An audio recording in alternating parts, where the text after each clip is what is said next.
जय हरी.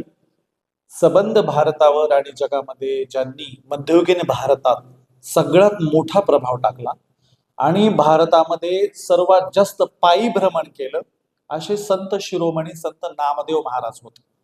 नामदेव महाराजांचं बालपण या भागामध्ये गेलेलं आहे. ते त्यांच्या नरसी नामदेव गावावरून मधल्या मार्गाने औंढा नागनाथला नियमित यायचे.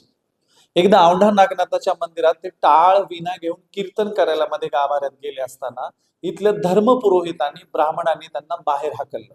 याबद्दल त्यांनी एक सुंदर आठवण अभंग लिहून ठेवलाय.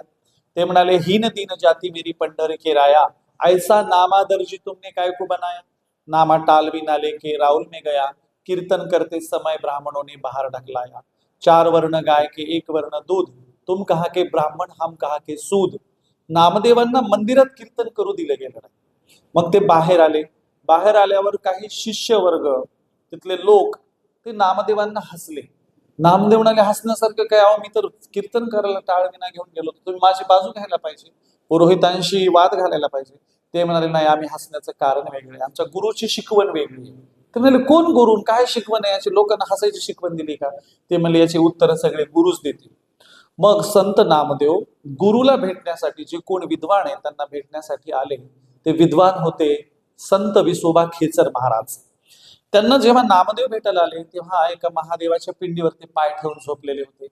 नामदेव म्हणले, अशा माणसाशी मी चर्चा करूया, अहो मी महादेवाला शिवाला मानणार आहे आणि मी कीर्तन करायला मध्ये गेलो होतो, तिकडून हाकून आलो हे यांनी पिंडीवर पाय ठेवले. तेव्हा नामदेव कलून वापस निघणार तोच ते म्हणाले की तू मला असा देव दाखव, अशी जागा दाखव जिथे ईश्वराचा अंश नाही. ईश्वर जळी स्थळी काष्टी पाषाणी असतो. मग नामदेवांच्या लक्षात आलं की अरे हे कुणीतरी महाविद्वान आहे. नामदेव उतरले, बाजूला आले, त्यांच्या पायावर डोकं टेकवलं आणि त्यांच्याकडून एक एक गोष्ट समजून घ्यायला सुरुवात केली. संत विसोबा खेचर यांनी षटस्थळ नावाचा एक ग्रंथ लिहिला होता. ते लिंगायत परंपरेतून आलेले होते. त्यांचा व्यवसाय चाटी होता, व्यवसायाने ते चाटी होते आणि म्हणून विसोबा खेचरांनी नामदेवांना सगुण भक्ती करून निर्गुण भक्तीकडे आणलं आणि निर्गुण भक्तीकडे आणल्यावर सांगितलं की तुला कीर्तनच करायचे तर मंदिरात जाऊन करायची काही गरज नाही. मंदिरात फक्त काय देवाला ऐकवणार आहेस का? अरे सगळ्यांना ऐकव, आणि ईश्वर सर्वत्र असतो.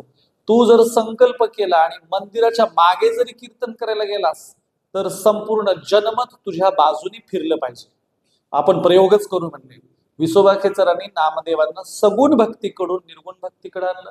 नामदेवांचं कीर्तन मंदिराच्या मागच्या बाजूला ठेवण्यात आलं. समस्त जनता विसोबा खेचरांना मानायची. अनेक त्यांचे शिष्य होते. हे सगळे शिष्य स्वतः विसोबा खेचर आणि जनता मंदिराच्या पाठीमागे नामदेवांच्या कीर्तनाला गेली. म्हणून मंदिर फिरलं असं म्हटलं जातं. मंदिर फिरलं म्हणजे जनमत फिरलं, जनता त्यांच्या बाजूनी झाली आणि नामदेव लोकप्रिय झाले.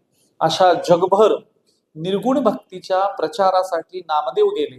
त्या नामदेवांना निर्गुण भक्तीचा उपदेश करणारे त्यांचे गुरु संत विसोबा खेचर यांच्या समाधीस्थळी आपण आहोत. औंढा नागनाथ येथे, म्हणजे हिंगोली जिल्ह्यातल्या औंढा नागनाथ येथे मंदिराला लागूनच विसोबा खेचर यांची समाधी आहे. विसोबा खेचर हे स्वयंप्रज्ञ अत्यंत विद्वान होते. ते स्वतः लेखक होते. त्यांनी सुद्धा ग्रंथ लिहिलेला आहे आणि ते लिंगायत परंपरेचे, निर्गुण परंपरेचे महाविद्वान होते. म्हणूनच त्यांनी नामदेवांना ही निर्गुण भक्ती शिकवली आणि नामदेवांना प्रचंड मोठं विद्वत्ता उंचीवर नेलं. याबद्दल नामदेवांनी अनेक आपल्या अभंगात गुरूंचा उल्लेख केलेला आहे. विसोबा खेचर म्हणे, विसा खेचर म्हणे, त्यांनी मला उपदेश केला, अशा अनेक प्रकारे नामदेवांनी विसोबांचे धन्यवाद देखील व्यक्त केलेले आहेत. म्हणून संत नामदेवांच्या गुरु परंपरेतले हे त्यांचे गुरु, निर्गुण भक्तीकडे घेऊन जाणारे गुरु, ज्या नामदेवांचे पद शीख धर्माने स्वीकारले, 62 अभंग शीख धर्माने स्वीकारले. त्याचं कारणच आहे ती सगळी अभंग निर्गुण भक्तीचा उपदेश करतात.